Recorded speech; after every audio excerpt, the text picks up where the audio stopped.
Welcome to our channel Hashvit Linux.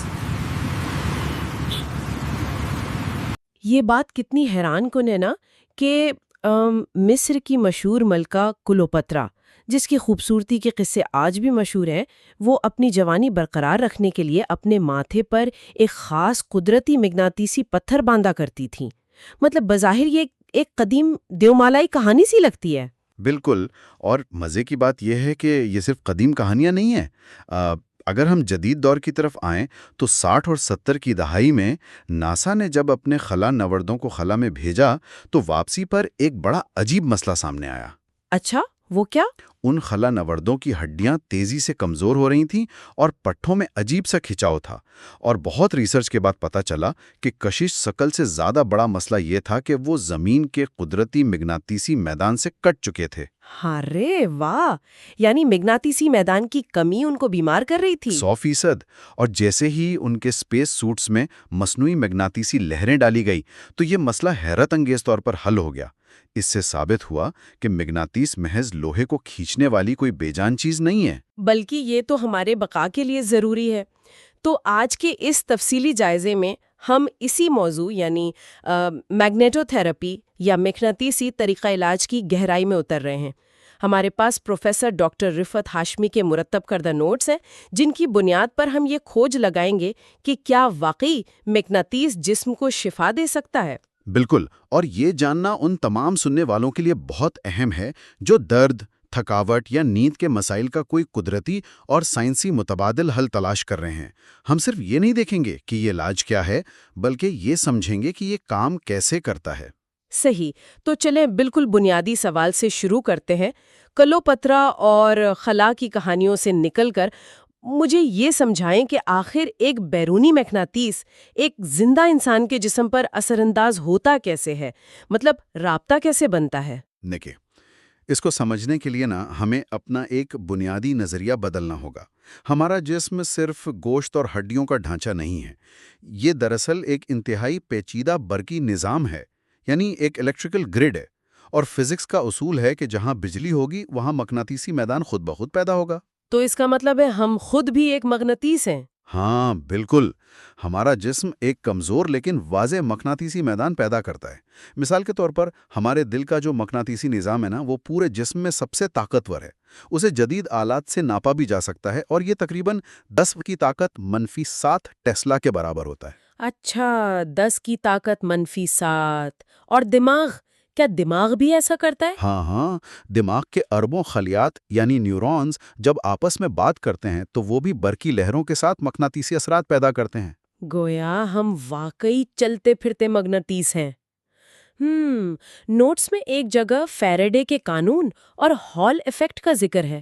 میں سوچ رہی تھی کہ ان بھاری بھرکم سائنسی اصطلاحات کا ہماری صحت سے کیا تعلق ہے؟ اصل میں یہ قوانین بتاتے ہیں کہ بیرونی مغناطیس ہمارے خون کو کیسے کنٹرول کرتا ہے۔ ہال ایفیکٹ کو ہی لے لیں۔ ہمارے خون میں ہیموگلوبن ہوتا ہے جس میں آئرن یا لوہا موجود ہے۔ اس کے علاوہ خون میں بہت سے چارج شدہ ذرات ہوتے ہیں جیسے سوڈیم اور پوٹیشیم۔ ٹھیک ہے۔ تو جب آپ جسم پر مغناطیس رکھتے ہیں تو اس کا میدان خون کی نالیوں میں گزرنے والے ان مثبت اور منفی ذرات کو نالی کے کناروں کی طرف دھکیل دیتا ہے۔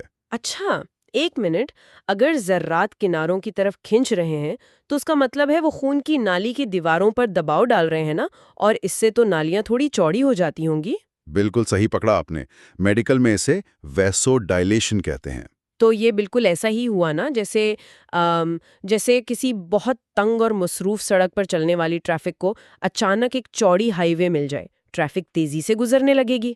کیا زبردست مثال دی ہے۔ مغناطیس واقعی خون کا راستہ چوڑا کر رہا ہے۔ جب خون کا بہاؤ تیز ہوتا ہے تو متاثرہ حصے تک آکسیجن جلدی پہنچتی ہے، اور وہاں موجود سوزش پیدا کرنے والے فاسد مادی تیزی سے صاف ہو جاتے ہیں۔ اور نوٹس میں ایک اور چیز بھی تھی، وہ خلیوں کی جھلی میں کیلشیم چینلز والی بات۔ میں اسے یوں سمجھتی ہوں کہ جو ہمارے خلیوں کے آئن چینلز ہیں وہ بالکل کسی ہائی وے کے ٹول پلازا کی طرح ہیں۔